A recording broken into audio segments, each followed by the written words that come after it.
Hey there, folks. Welcome to the Week 9 lecture for Human Nature, Democracy, Sustainability, and the Fate of Civilizations. I am Kevin. It's good to see everyone, even virtually, again after a couple of weeks off there. I hope everyone had a great reading week. I am going to be on the road at the time of our lecture on Friday. So I am posting this lecture ahead of time. And next week, we will be back to doing our lecture at the regular time, and I'll be doing it live. So hope to see everyone there when the time comes.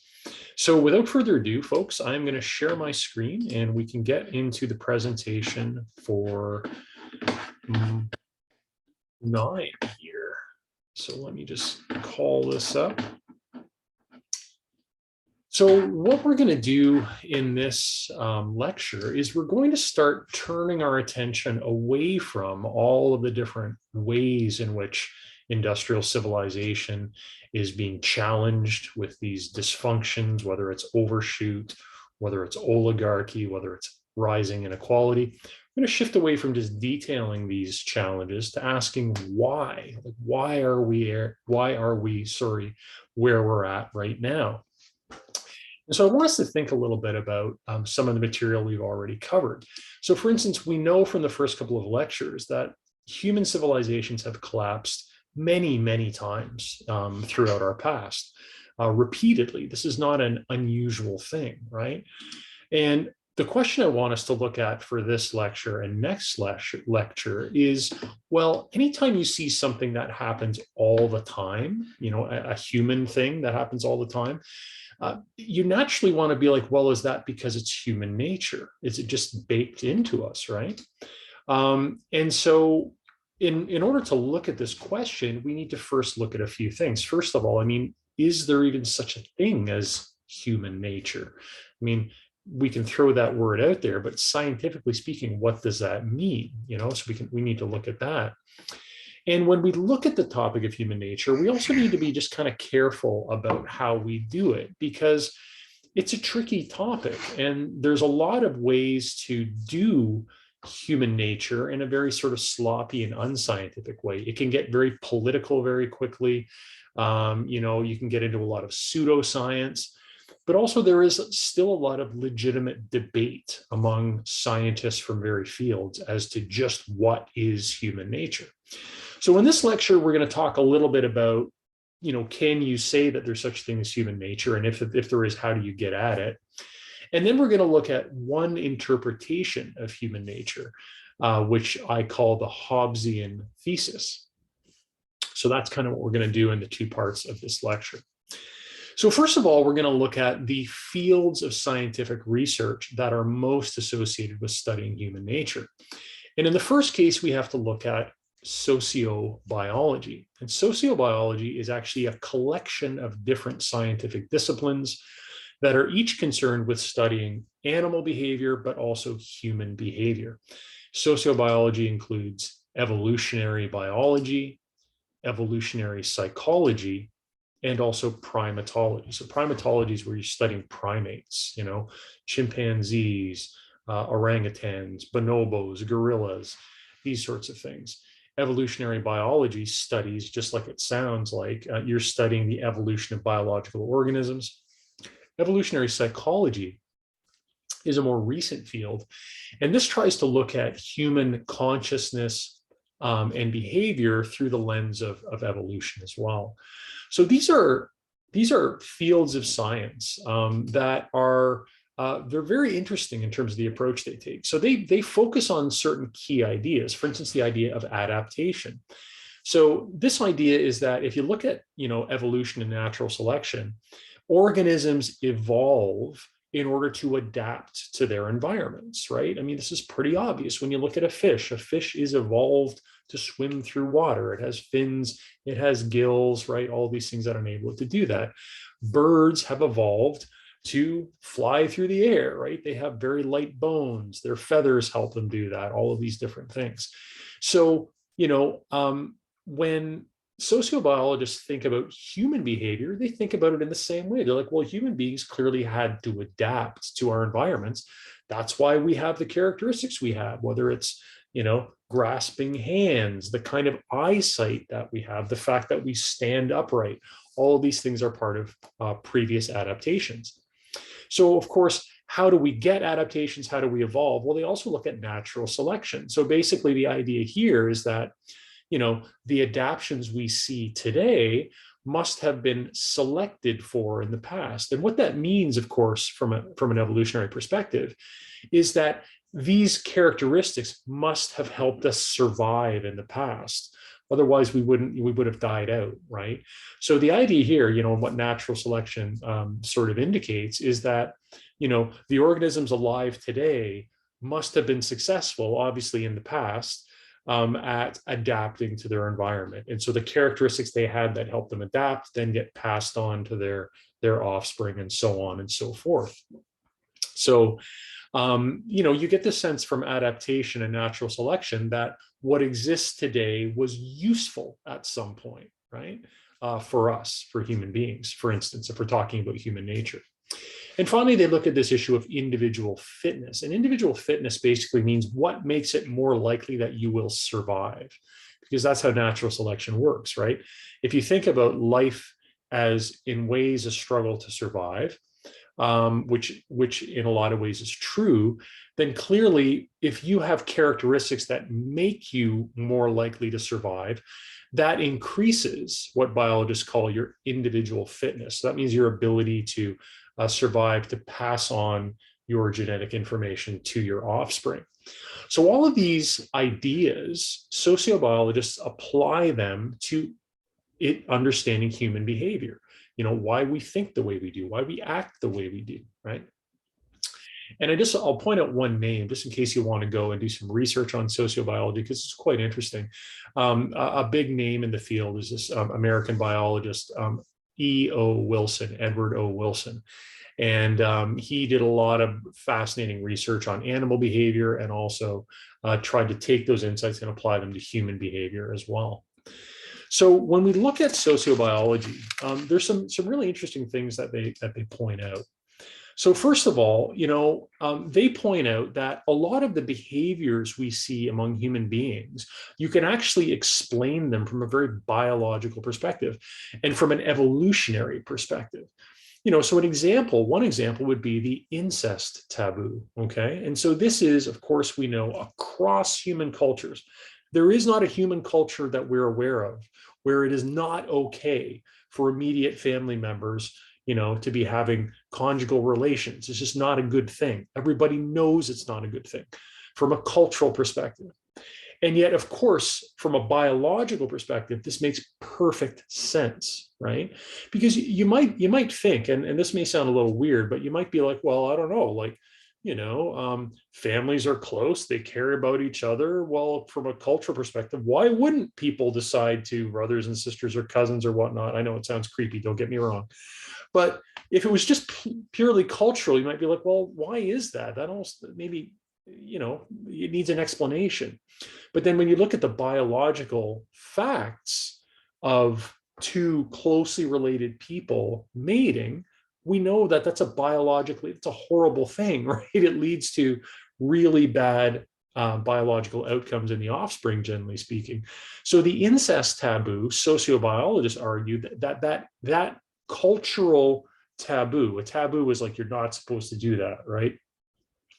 They argue that cultural taboo emerged in reaction to the biological fact that interbreeding among closely related species is bad. It decreases your fitness, your evolutionary fitness, makes you less likely to survive, right? So that they have an interesting point there. Another interesting point they have as well is about what's known as kin-based altruism. And so altruism basically means acting selflessly. So it's like, if I am walking down the street and I'm passing an alleyway and I hear signs of a struggle and I hear someone cry out, help, and I decide to like run down the alleyway, and maybe there's two guys trying to mug this, this young kid or something like that. And I go in there and I try and stop it. That's altruism. If, you're walking down a river one day and all of a sudden you hear a cry for help and there's someone who's fallen in the water and they're flowing down the river. Well, we know, folks, over and over again, you see it in news reports all the time. A lot of times someone on that bank will just run in the water, dive in, they don't even think about it, to rescue a complete stranger in many cases, to risk their lives to do that. Now, this seems weird to a lot of biologists because biologists start from the basic standpoint that we're trying to preserve our own lives, right? And that's sort of the prime directive. So altruism seems like a weird thing, right? And it seems to not make sense from a natural selection perspective. However, researchers studying genetics have also looked at altruism, and they've come up with some pretty interesting research findings. One is that we are more likely, not just human beings, but also animals, are more likely to act altruistically with other organisms that they're closely related to, right? So it means that, for instance, and the reason why I've got a picture of meerkats here, their meerkats are just hilarious and awesome. But anyway, apart from that, there's been really interesting studies done about altruism in meerkats, right? And the idea is that where meerkats are out sort of like on the savannah, in sort of Africa, and they're feeding, one of them will stand up and will sort of be the lookout meerkat, right? And the lookout meerkat, they're doing two things. First of all the other ones are kind of down on the ground, so they're not as easily seen by predators.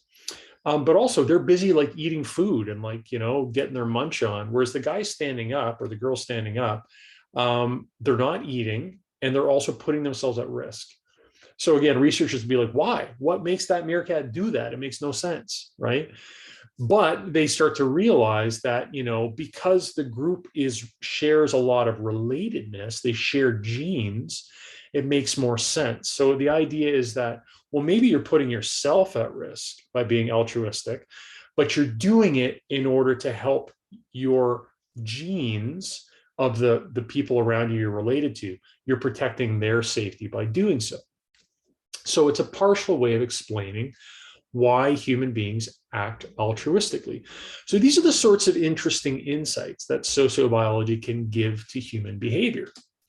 Another really interesting concept they have is this idea of the environment of evolutionary adaptation, the EEA. And what this means is they're basically saying, okay, human beings physiologically, i.e. in terms of our basic body type, that hasn't changed in like 300,000 years, okay? We're pretty much the same. So they then say, well, we evolved to this. Researchers say we evolved to this point in the period before that. So let's say 350,000 years ago. Our physical bodies evolved in an environment 350,000 years ago. So the idea is that a lot of our behaviors and our ways of acting and thinking are conditioned to an environment 350,000 years ago, right? Which of course is vastly different from the environment today. And so what they sort of say is, what kinds of dysfunctions or challenges can that lead to? Because the basic idea is that we no longer live in a world like the world we adapted in. And that then leads to its own challenges. And I have one example here. The reason why I have this little cartoon at the bottom, you've got a saber-toothed tiger and you've got two cavemen. And one of the cavemen is saying, you can fight me, flight, right? So he's running away. And so this is talking about the fight or flight response. This is a well-known physiological reaction that human beings have to stress. And the fight or flight reaction is ancient. We know this because it's based in the kind of reptile brain, they call it sometimes, the brain stem, the reticular activating system, the RAS, forgetting my neurobiology, the cerebellum, like all of these low brain stem areas are where this fight or flight response comes in. It's when we're under threat. Your whole body gets all like, shot through with energy, and your attention narrows and your heart rate increases. All these things happen. You start to, to sweat and stuff. These were reactions that literally evolved in the kind of scenario that's in that cartoon. You're about to be killed by a giant fanged whatever the heck, right? It could be a saber-toothed tiger. It could be a giant crocodile. It could be, there were so many things 350,000 years ago that could have taken us out. There were giant predatory lizards, right? So many things that could have taken us out. And so the fight or flight response is a response that makes perfect sense when you have to run for your life from a predator, or you've got to do everything in your power to fight for your life against a predator. So think about that. Makes perfect sense 350,000 years ago. Now you go to the present moment. What kinds of stressful situations do human beings normally encounter? Tons of them all the time. And yet, folks, we're not getting chased by saber-toothed tigers, generally speaking. We're not getting chased by giant crocodiles, generally speaking. Instead, what's the stress? We got to deliver a presentation at school. We have to try and ask our boss for a raise. We have to try and ask that person out on a date. Oh, all these things are like super stressful. And here's the funny thing is that your body, this is what the argument that these sociobiologists are making, your body, wired as it is for a 350,000 year ago world, it still sees that as the same level of threat as like, oh my God, a saber-toothed tiger is going to come and eat me. And so you have this incredibly accentuated, exaggerated physiological response. And yet the problem is, in today's environment, it's totally unhelpful, right? When you're about to go up to do that presentation in class, you don't want to be freaking out. You don't want to have your adrenaline going and your heart pounding and sweat pouring down, right? You don't want that at all. So this is an interesting idea, the idea that there's a bit of a disconnect between how we first evolved, the environment we adapted to, versus the environment we exist in today. So sociobiology, folks, it contributes interesting information and ideas about why we act the way we act today as human beings. So we want to give it its due, okay? But also, we've got to be a little critical of this perspective as well. So there are some problems with sociobiology too, with this perspective. And one of the biggest is this idea of biological determinism. And biological determinism is when people start to look at, oh, well, you can explain all of our behavior based on biological mechanisms, evolution, adaptation, these sorts of things. And there gets to be some issues with that. For instance, is everything we do because we adapted to do it? Like, do we, I don't know, ride bicycles because we adapted to do it? Do we climb onto subways to ride to work because we adapted to do it? Do we love smartphones and cell phones because we adapted to use them? These things kind of don't make sense, right? So you can't explain all human behaviors this way. There are clearly things we do in the present moment for reasons that are totally unrelated to how we evolved 300,000 years ago. Another question we have to ask ourselves too is that, if you look at human evolution, again, especially over the last 300,000 years, have we evolved physically or through culture? And I think most people would say, well, there's really no debate there. We primarily use culture instead of changing our body types, right? We learned how to use tools. We learned how to use language to communicate with each other. We learned how to cooperate for mutual defense and mutual benefit. These are all cultural adaptations, not physical adaptations, right?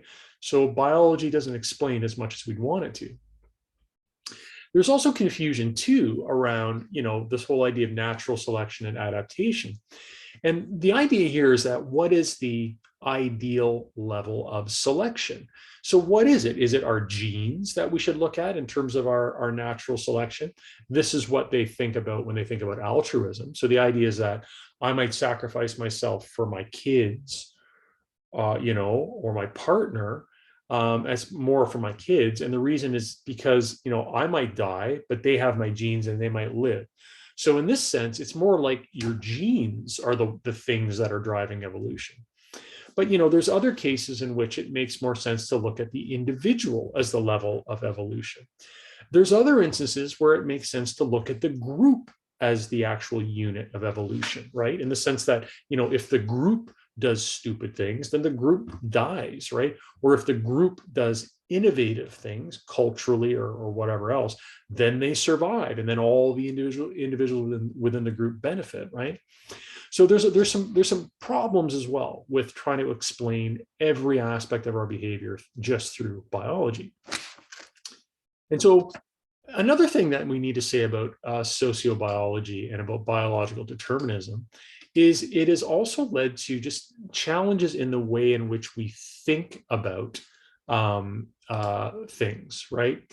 Um, and more so from a political perspective. Okay, so there's two kinds of fallacies we can fall into. One is called the is ought fallacy. Okay, the is ought fallacy means that, well, if you look at nature and something happens, so something is, well, then that's the way it ought to be. Like that, then it's the right way, it's the best way, right?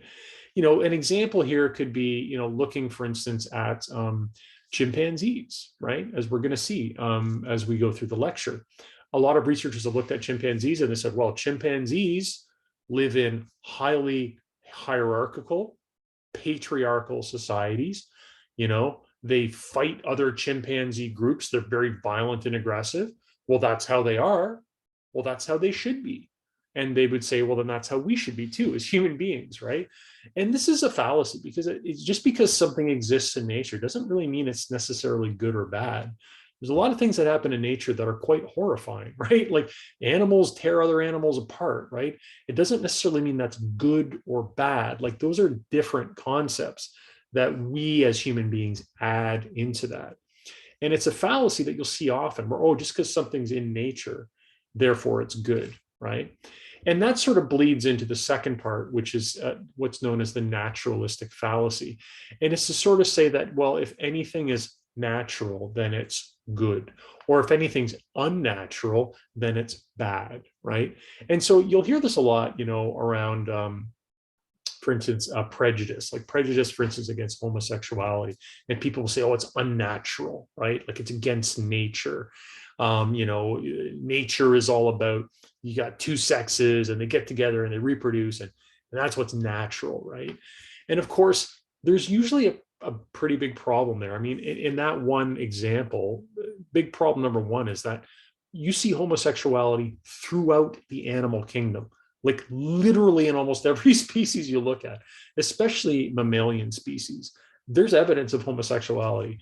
You also find it in every single human culture. So, folks, it's natural, right? It really is. It may be a small percentage of the overall population, but still, if you see it over and over again in every culture, and you see it in animals like, porpoises and dogs and cats and elephants and, you name it, it's actually probably natural, right?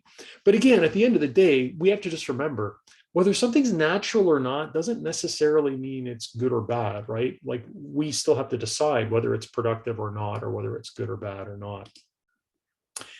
And the big point that we need to stress here is that we look at the natural world, we look at nature, we look at evolution, all of these things through a social lens. We interpret it through our own society, our own time period, our own biases, right?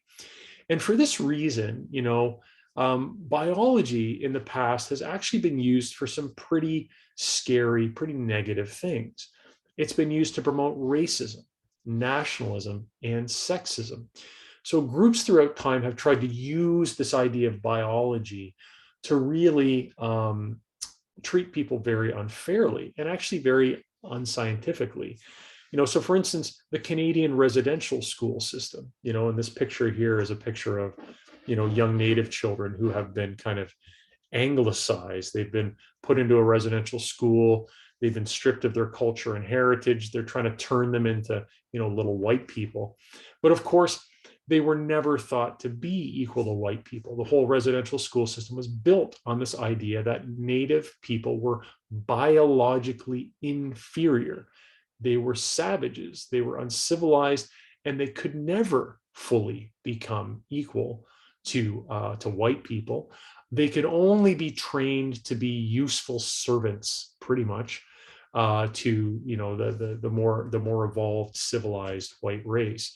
So it's a horribly racist idea, but it's based on this idea of biology, right? And a real sort of cruel misuse of biology. You saw this obviously in Nazi Germany too, which we talked about earlier on, in previous lectures. And the Nazi regime, and in particular Hitler's own ideology, was totally wrapped up in this idea that you can use race, ideas of race, to determine which races were superior and inferior. And then, of course, he came to the brutal conclusion that the superior races needed to wipe out the inferior races. And so again, this idea of fixed biology becomes a horrible weapon to marginalize people, and to literally try to destroy them. We've also seen this throughout history too, in terms of gender as well. So for many, many years, there was this idea that, well, women, because they're biologically equipped, for childbirth and child rearing and all this stuff, well, that was what they had to do, right? Like if they tried to do anything else, it's like, oh, no, that's not your role. You're clearly biologically equipped to have children. So to just go have kids, right? That's your whole life. That's all you should do. You can't do other jobs because it would get in the way of it, right? You can't do complex tasks, or, like medicine or science, or can't get into politics. Like for years, folks, this was really justified using biology and using science. I mean, now we know today it's pseudoscience. So again, we've got to be careful about overusing biological explanations. So the counterpart to biological explanations for why we do what we do, and I'm sure people can see this coming a mile away, is cultural explanations. So apart from biological evolutionary approaches, social constructionism focuses on how our environment affects us and how our experience affects us.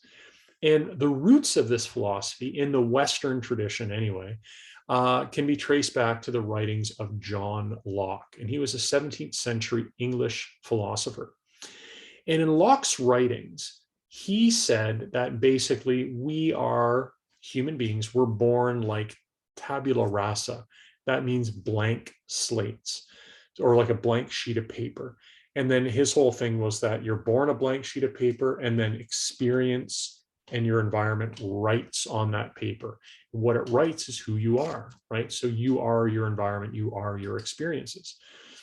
And this, of course, is very different from a biological explanation. Biological explanations tend to say, well, you are how you are because you're born that way and you can't change it, you can't fix it, right?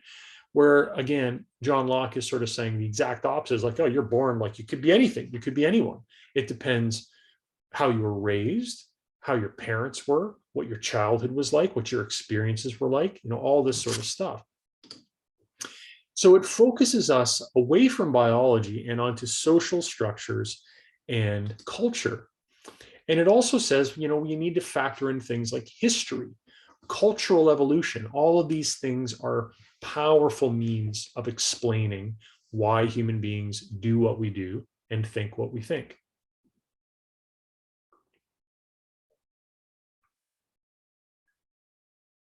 So it should be fairly obvious that John Locke has a point. Social constructionists have a point. I mean, if you want to find out why human beings do what they do and think what they think, a lot of times it's simply because that's what the culture says you should do. Why are we all in school right now, right? Me as a teacher, you as students. It's not because we adapted 350,000 years ago to sit on Zoom calls. We clearly are doing these things because we exist within a culture where higher education is important. And so we're all engaged in it, right? So, we have to look at culture in terms of explaining our behavior. It's pretty obvious, right? However, just like anything else, there are also ways to take social constructionism too far. So again, you have people who might say, oh, biology has no impact on our behavior. And we can say, well, really? Is that really the case? I don't think it is, you know. I mean, just look at the way you are on a day-to-day basis, right? Like, I mean, you can go without eating food a certain amount of time, and then you're going to start. I mean, we know it's pretty obvious. This is almost like a too dumb to say it thing. If you never eat, you're going to die. But I mean, it's going to start affecting your behavior. It's going to start affecting your temper. It's going to start affecting your ability to concentrate. And after a while, when you get really hungry, you're just gonna be like, I don't care. I don't care whatever else is going on. I'm supposed to do. I don't care. I'm gonna go get some food, right? Like it will actually direct your entire being, your entire behavior based on purely biological drives, right? I mean, we also see it too, folks. Let's be honest, when everyone hits puberty and all of a sudden your consciousness does a 180. And for especially for for young boys and girls, heterosexual boys and girls, up until that point, they tend to have very little interest in the opposite sex. They just seem like weird and annoying, and they don't want anything to do with them. And like overnight it changes, or in the space of a year or two it radically changes. What is that? Is it because there's these cultural messages young men and women have taken in that shift the way they think about things? No, not at all. It's a purely biological drive that takes over and drives everyone insane for a couple of years, right? So clearly biology affects human behavior. And again, we can see this with men and women too. Sociobiologists always overstate the differences between men and women. They try and make it seem like men and women are very different in terms of their brain structure and whatnot. And science doesn't bear that out. However, it is true that science has identified some generalized distinctions between men and women. There's not a lot of them, but they are there, right? And so that's something that needs to be taken in to account, and there's some really, like I said, there's not very many at this point. Men have a slightly higher preference for interacting with things versus people. Women have a slightly greater tendency to interact with people over things, right? Men have slightly more of a tendency to display hierarchical, dominant seeking behavior than women do. There's a couple ways in which it's a fact that men and women behave a little bit differently. So you need to factor that in.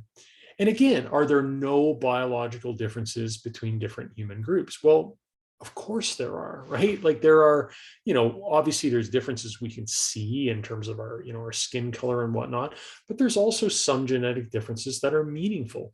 There are certain human groups that have a propensity to different kinds of diseases and other kinds of diseases, right? So, biology does play a role in sort of explaining human difference. And again, cultural or social constructionists will say, like, they would argue against this idea of the environment of evolutionary adaptation, and they would say, well, that's ridiculous. It doesn't explain anything. Everyone's behavior can be explained by culture today, but I don't think that's the case. I think there are some really good points that you can take from this whole idea that, many of our core functions as human beings evolved 350,000 years ago. And there is a bit of a disconnect. We don't live in that same kind of world. We live in a very different world, right? And so that can lead to a lot of difficulties, right? So at the end of the day, the problem with social constructionism is just like with sociobiology, you can get into biological determinism. With social constructionism, you can get into cultural determinism, okay? Which basically means that you try and explain everything with culture and you leave biology out entirely. Just like with the other ways, you're trying to explain everything with biology and you leave culture out of the mix. And so again, I'm sure folks are seeing what the issue is. Both of them are missing the big picture. Both succumb to what we call essentialism. And essentialism is a philosophical, a scientific fallacy. It's when you try and explain complex human behaviors with resort to simple biological or cultural traits. So for example, race or ethnicity, right? Oh, that's how those people act. Oh, all Italians are like that. Oh, all Scottish people are cheap. oh, whatever the stereotype is, all Russians like to get drunk on vodka. Like there's a tendency that human beings have to try to reduce complex human beings and complex behaviors to very simple stereotypes. And those stereotypes can be biologically based or they can be culturally based, right? All men are this, all women are like that. These statements aren't true. They're scientific fallacies, and yet we see them a lot, right? The problems too with both sides is they can succumb to political interpretations of data.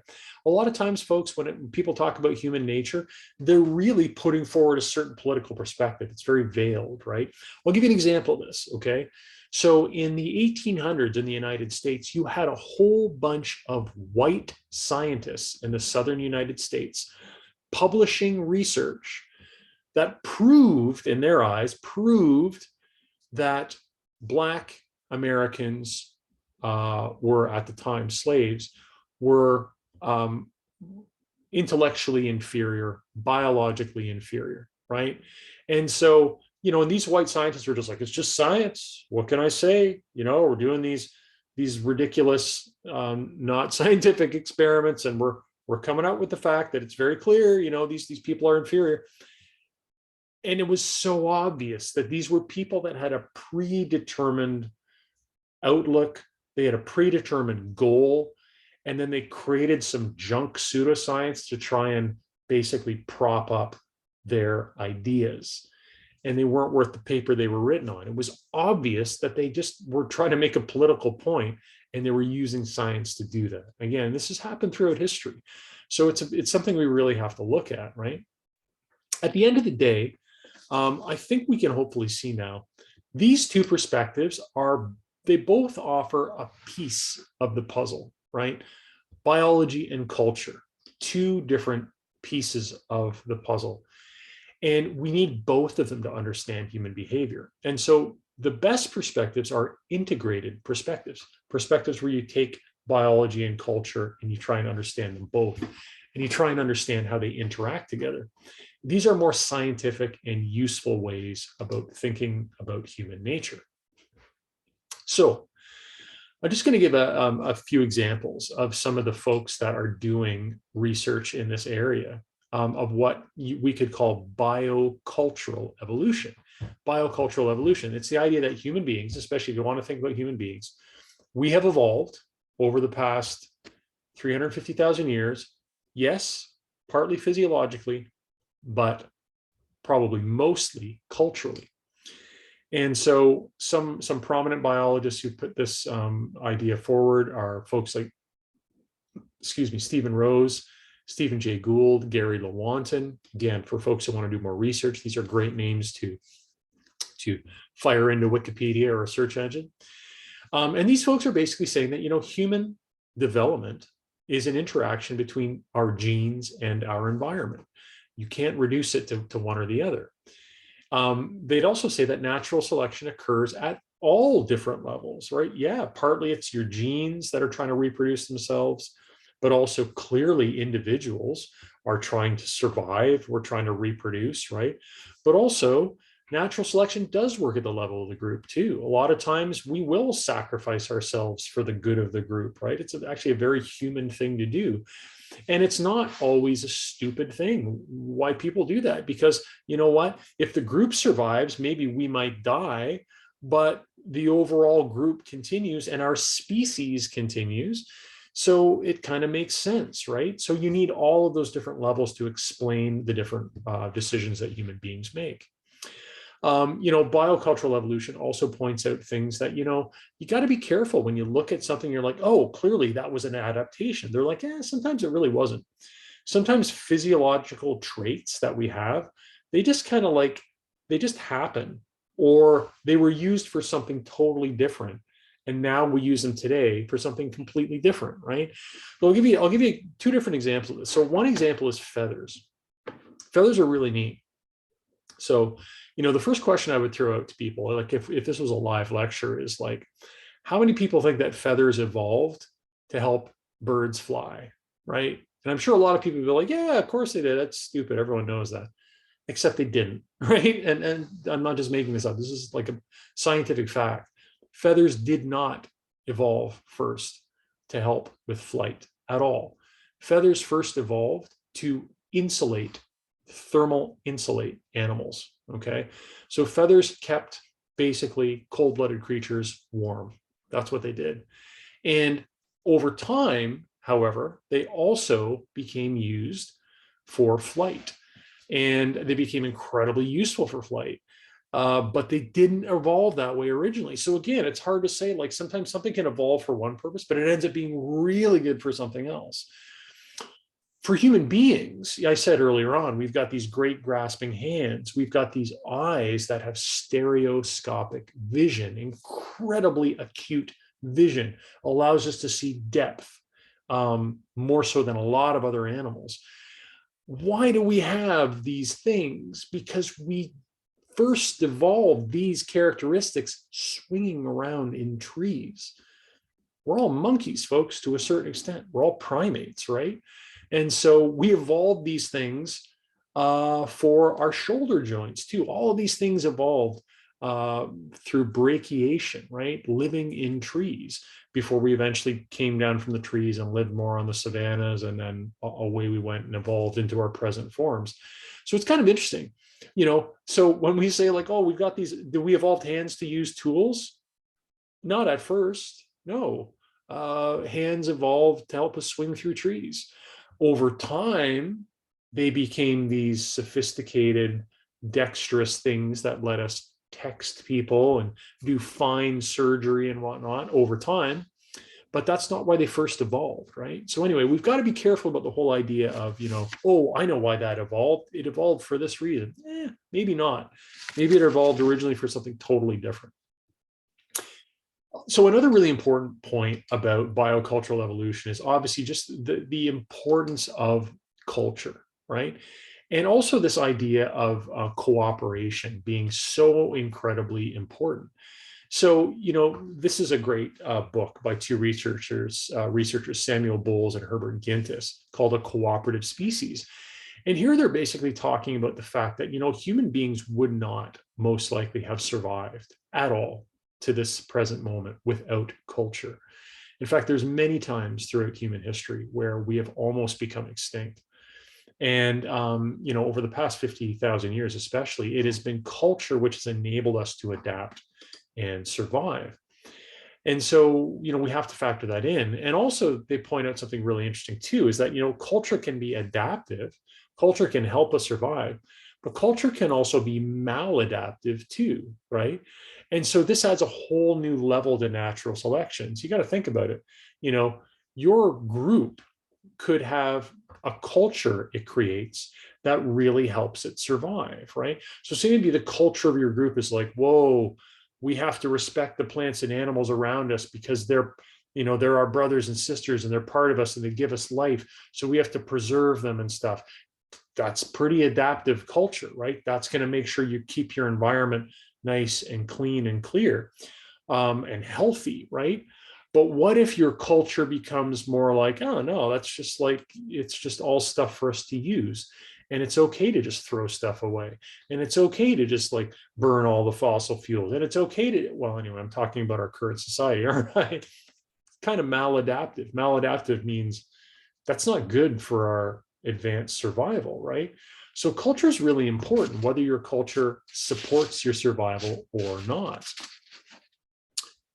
So at the end of the day, when we look at these sorts of other perspectives, integrated perspectives, the best way we can explain human nature is through an anthropological perspective.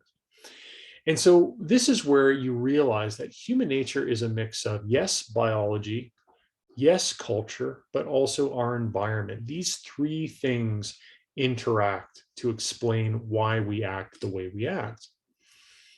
So there you go. We kind of have a sense of what you need to look at when you look at human nature. I think we have a sense of some of the pitfalls, some of the possible dangers of focusing too much on biology or too much on culture.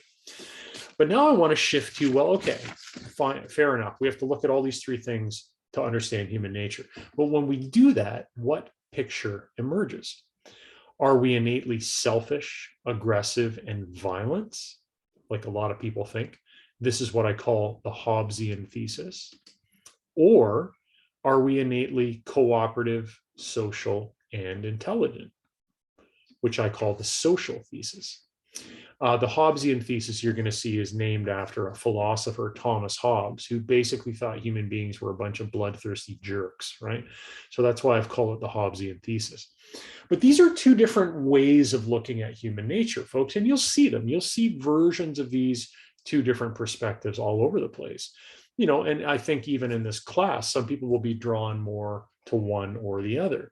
But what I want to do for the rest of this lecture is we're going to look at the Hobbesian thesis. So we're going to look at the idea that we are, in fact, aggressive, selfish, and violent.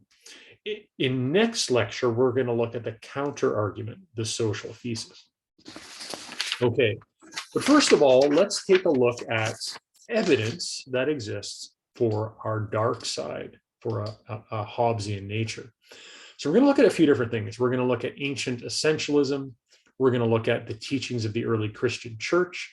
We're going to look at Thomas Hobbes, the philosopher, social Darwinism, the man, the hunter hypothesis, the killer ape hypothesis, the idea that we have aggressive instincts, the idea that we can be explained, our behavior can be explained by the idea of Homo economicus, a sort of more recent way of looking at human nature. The idea that our behavior can be explained through selfish genes. The idea of primitive violence, so looking at chimpanzees. And finally, the idea that hierarchies and dominance is normal and natural and good. So we're going to look at a few different aspects, folks, of this argument. And we're going to go back in time, like you've seen me do before, to start out with this exploration. So the first example we see of a human nature, a view of human nature that's kind of negative and selfish, goes all the way back to Plato. So we visited Plato before when we looked at, remember, democracy and oligarchy. But Plato also wrote a little bit about human nature. So 375 BCE, Plato wrote the Republic, okay? And in the Republic, of course, he's looking at, you know, what is justice? What is the ideal society? You know, Plato was thinking big questions, right? About, you know, what's the best kind of human community to live in? And he starts thinking, well, if you want to answer the question of what's the best human society, you've got to first ask, well, what are human beings, right? Like, you want to make the society to fit who we are, right? And he says, well, human beings, in his terminology, are made up of a blend of three different metals, he calls them. He really means sort of three different qualities or characteristics: gold, silver, and bronze. And he says, you know, those with more gold in their makeup are suited for purity, for virtue, and for rulership. They're like a higher caliber of person. And again, Plato's talking about, like, you know, you're born with this. So some people are born with more gold in them. You know, those with more silver and bronze in them, Plato said, would be more suitable to be ruled as opposed to being rulers. So right away, Plato had this idea that, you know, based on how you're born, you're either got some more good stuff or more bad stuff. And he also said, you know, that in humanity, what he calls the animal passions are very strong. So the idea is that human beings are impulsive. We've got these biological urges that we have a hard time restraining. So he has kind of a negative view of human nature. And because of this, Plato says that the rulers of his ideal republic, so part of it in his book, The Republic, he's envisioning this perfect government, this perfect state. And he says, well, the rulers of this perfect government, his perfect state, they have to be protected against the corrupting influence of human nature. So they have this really a strict regime of protecting them against, like, all their inner drives and vices, you know. It's also why Plato thought that aristocracy was better than democracy. aristocracy meaning like the rule of just a noble class. Plato thought that was better because he didn't trust people democratically.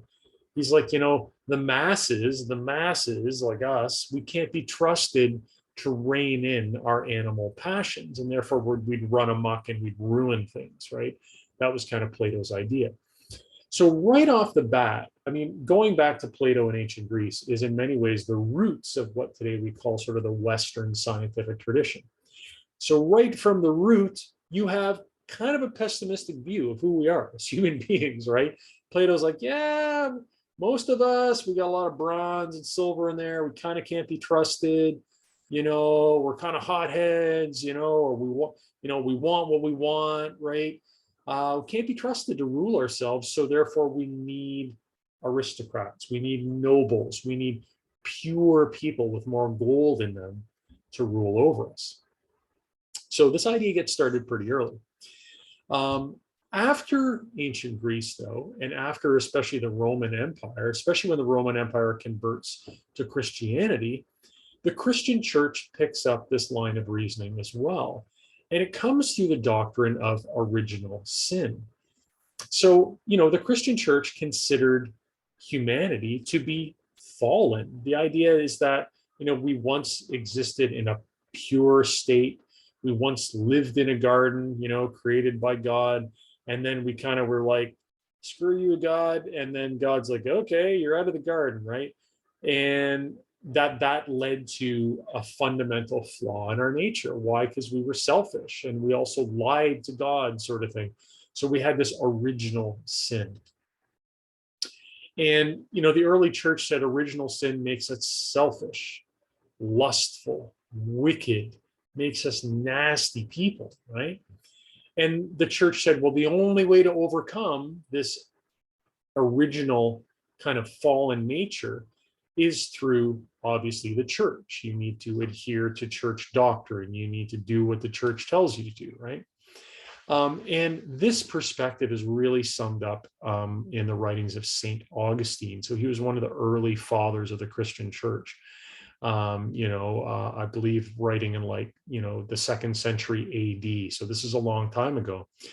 And he put forward this idea, he called it total depravity, which means like we are just totally irredeemable human beings without divine intervention. Okay.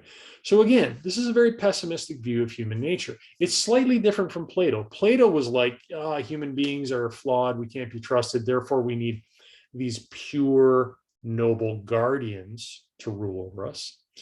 The early church was saying kind of the same thing. We're lustful, we're wicked, we're violent, but we need spiritual salvation in order to overcome those things, right? So similar, but a different mechanism to help us out. So let's move forward a little bit more in history, and we get to the namesake for this theory, Thomas Hobbes. Thomas Hobbes was an English philosopher, and he was writing in the 17th century. And his largest and sort of most important philosophical book was called Leviathan. He wrote it in 1651. And in Leviathan, very similar to Plato, he sort of said, well, who are human beings? What is human nature? And what is the ideal society? This is an old question in political philosophy. And Hobbes comes up with an answer even more negative, if it's possible, than Plato. Hobbes says, if you go back to the earliest human communities, he called it the state of nature. He says, well, if you go back to the state of nature, human beings existed in what he calls the war of all against all, total chaos, no rules, people taking what they wanted, people murdering each other for no reason, no laws, no rules. This is what Hobbes thought human communities were like before organized governments, before states emerged. And this is a quote from him. He wrote that we lived in continual fear and danger of violent death, and the life of man, course, he was writing in the 17th century, was all man, as opposed to humankind. And the life of man, solitary, poor, nasty, brutish, and short. What a bleak, bleak view of human life and human existence Hobbes had. Basically, he's saying before we had like organized government and kings and queens and laws and courts, we lived in a total, it was like the Purge, folks. If you're familiar with that movie, right? It was like 24/7 purge all the time. People just freaking out, doing what they wanted, no one caring about anyone else, living solitary, poor, nasty, brutish, and short lives. And so Hobbes said, well, to prevent all this chaos and misery and horror, we agree as human beings to give our power up to a sovereign, a ruler who will keep the peace, who will force the peace. And this is something you see over and over again. I think hope you've already seen the pattern, right? When you have this really negative view of human nature, it automatically leads to this idea that therefore we need someone to control us. We need some force to keep us from losing our stuff, and just going on a murder rampage or whatever the heck, or just stealing everyone's stuff. You see this over and over again, right? And for this reason, it's not surprising that Thomas Hobbes supported the monarchy, the kings and queens, in opposition to all of the various democratic reforms that were happening in Europe at the time. So in Europe at the time, you had a whole bunch of other philosophers being like, screw the monarchy. This is a horrible idea. Human beings are free. We're rational. We need to make our own decisions. We need democracy. Hobbes is like, oh no, we're a bunch of jerks. And we need the sovereign to save us from ourselves, right? So anyway, that's why I call this the Hobbesian thesis that we're talking about right now. And this idea that Hobbes had it was widespread, and it was widespread after he died. So it continued on among other philosophers. It continued on in what's known as the philosophy of social Darwinism. And the proponent of social Darwinism was this English philosopher, again, another English, I guess more social scientist, writing in the 19th century. So that's in the 1800s. His name was Herbert Spencer. And Herbert Spencer took Darwin's theory of natural selection and evolution, and he applied it to the evolution of human societies. And it's Herbert Spencer that came up with the concept of the survival of the fittest. Darwin actually never said that himself. Spencer did. And what Spencer sort of said is that, different human groups are competing against each other, different cultures, and they're competing for survival. And he basically is saying, well, in that competition, from these different communities, different states and nations, the strongest are going to win. The fittest are going to survive. And he said that's a good thing. He said that actually, competition is good. And you shouldn't go out of your way to help the poor or the weak, because the losers got to lose and the winners got to win, and the winners will get stronger. And that's good. This was his view. It leads to a stronger race. It leads to a stronger humanity, right? For this reason, he also felt that colonialism and imperialism were good. What was that all about? Well, the stronger nations, the stronger people conquering the poorer people. It's the law of nature, survival of the fittest, right? So I'm sure you can see pretty soon that this was a philosophy that really could justify some really horrendous, really scummy and predatory human behavior, right? It also inspired the later eugenics movement that was championed by this other scientist named Francis Galton.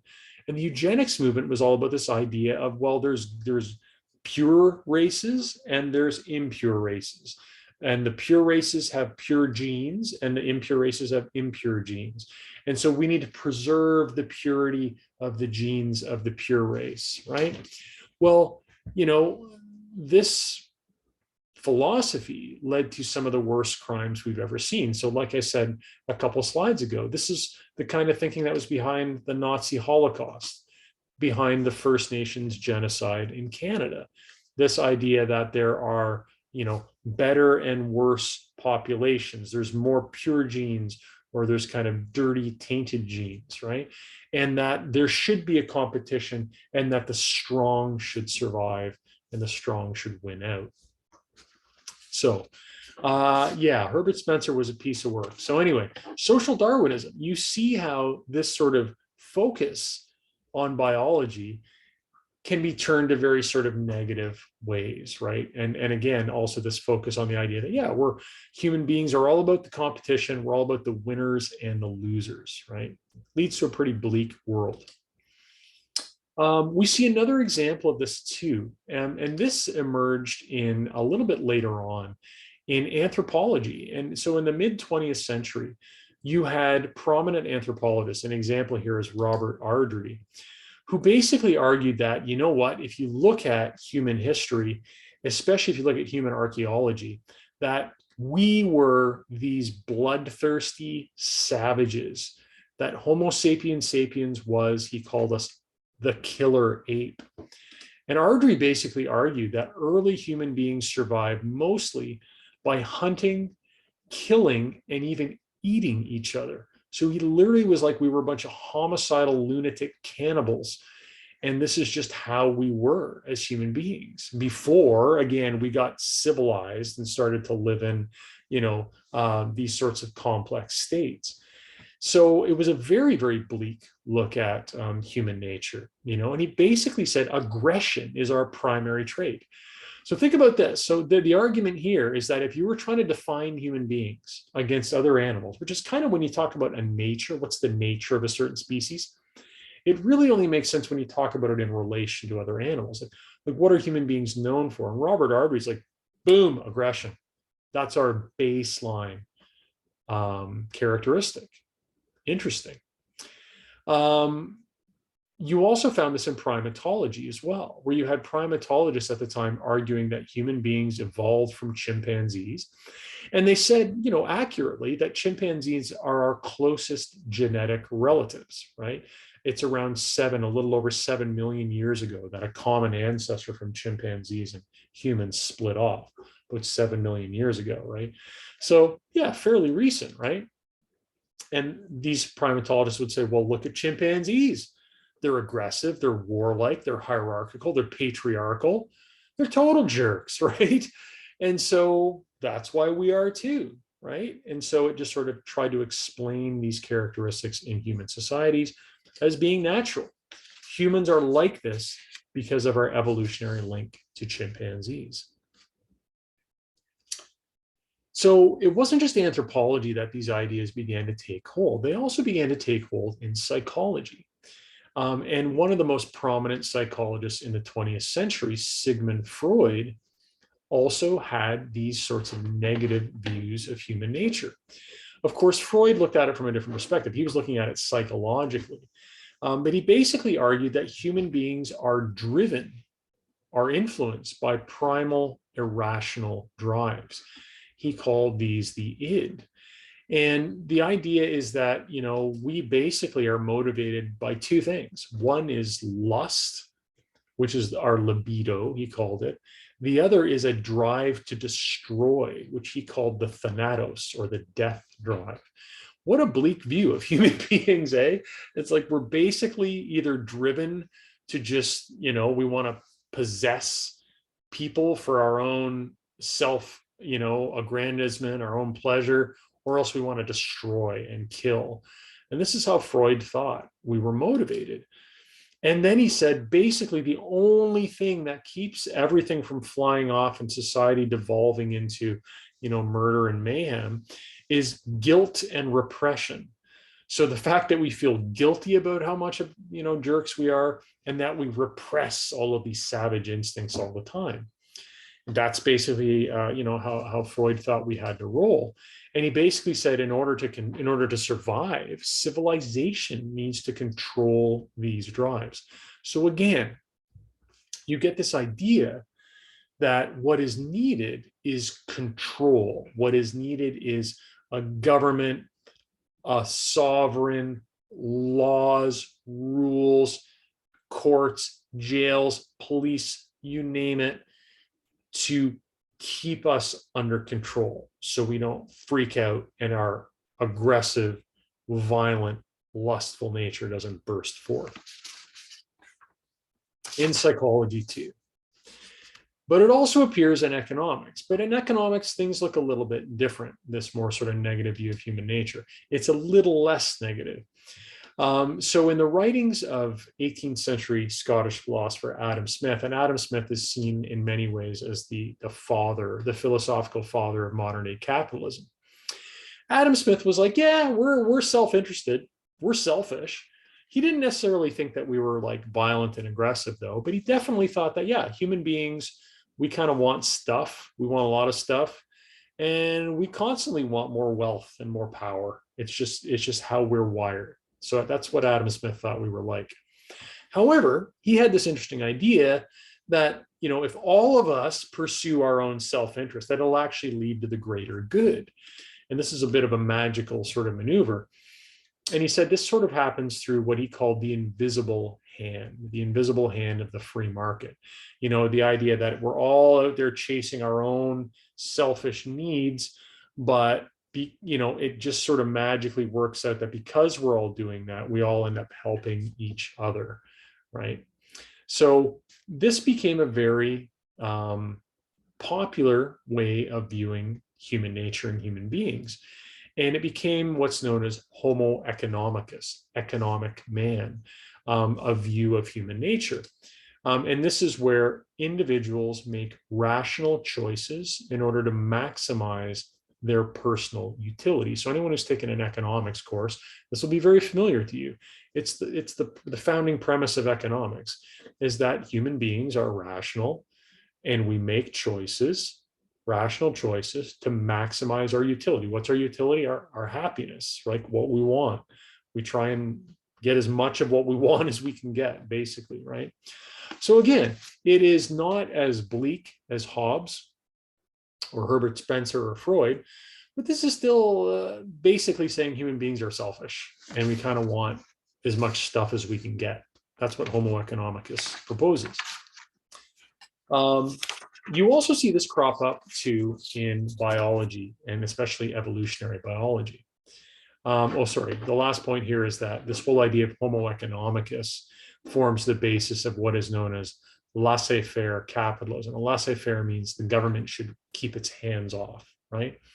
So again, because Adam Smith is sort of saying, oh, no, it's good. Just let everyone go, follow their selfish interests. It all works out for the best, right? So government, keep your hands off. That's what that philosophy sort of supported. So it also shows up in this idea of evolutionary biology. And in particular, in the figure of this scientist named Richard Dawkins. And Richard Dawkins, very famous scientist, writing in the 20th century predominantly, although he's also been writing in the 21st century as well. So he's a British evolutionary biologist, and he wrote a book called The Selfish Gene, which was this sort of seminal book about genetics and human behavior. And he argued that human beings aren't the units of evolution at all. He's arguing that our genes are actually the most important thing, and that our genes kind of carry us around like a meat suit in order to reproduce themselves, right? It's a very, very interesting, kind of bizarre way of viewing human behavior. And he takes a strong Darwinian position, basically saying, you know what, it's all about competition. Again, not even between people, it's competition between genes. So his idea is that different genes and different people are getting us to compete against each other, right? And he sort of says, because of that, cooperation is difficult because our very genes are in a constant state of competition. And he sort of suggests that all evolution can be explained through this idea of competitive natural selection. It's all a competition for survival. And even our own genes are competing against other genes in order to just simply pass themselves on and express themselves. So again, a pretty bleak view of human nature, a pretty selfish view of human nature, and kind of competitive view of human nature. So the last two places where we see this idea crop up are this idea that, again, back in the state of nature, things were super violent. The state of nature, folks, remember being, it's this idea that before we had organized state level societies, before we had laws and courts and jails and all that sort of stuff like that. So this idea that the state of nature was super violent keeps coming back. And it came back most recently in 2011 in a big way. The evolutionary psychologist Steven Pinker wrote a book called The Better Angels of Our Nature. And in this book, his overall argument is interesting. His overall argument is that, the rate of violence in human communities has been decreasing over time, which it seems like kind of a positive thing, right? However, in order to make his argument, he argues that prehistoric societies, societies before complex states and governments and whatnot, he argues that those small-scale human societies were incredibly violent, that we were just murdering each other left, right, and center, day in and day out. So this is what he argues based on his interpretation of archaeological data. So at the end of the day, he fully agrees with Hobbes. He's like, yeah, he's like, the state of nature was a war of all against all. When we lived in hunter-gatherer groups, when we lived off the land, when we lived in those small bands, Pinker's like, yeah, we were totally savage murderers, right? Killing each other left, right, and center. And so, of course, he says that, yeah, what saved us as human beings was the emergence of strong, centralized states, which pacified violent humanity. So again, this is a very prevalent picture of who we are as human beings. We are innately violent, we're innately aggressive and selfish, we're kind of sketchy, and therefore we need to be controlled by a strong government. And of course, this kind of thinking comes right up into the present day. And we have someone right here in Canada, although he's become a bit more of an international figure today, clinical psychologist Jordan Peterson, formerly a professor at the University of Toronto. Now I think he's just a freelance writer and YouTube guy, but and speaker, travels all over the world speaking. But Jordan Peterson has a very Hobbesian view of the world. He argues that dominance hierarchies in nature occur naturally, that dominance hierarchies and competition are essentially good. So he kind of fully embraces the naturalistic fallacy. He's like, yeah, oh yeah. He's like, you see competition in nature all the time. It's great. It's the way it should be. You see dominance hierarchies among different organisms. It's great. It's the way it should be, and it should be that way in human societies too. So that's why he argues basically that no, hierarchy is a good thing, that most hierarchies are beneficial, that it's foolish to try and dismantle hierarchies. It's foolish to get rid of inequality. So he really is kind of a modern day prophet of this kind of more dark view of human nature. And he really does. If you listen to any of his stuff, he does have a very dark view of human nature. You really get this sense that he thinks that, there's this incredible darkness to human beings, and that we have to fight against it and struggle against it. And, we need discipline, and we need faith, and we need all these things to help us and we need dominance hierarchies to keep us in our place, right? So again, a very, very kind of negative view of human nature.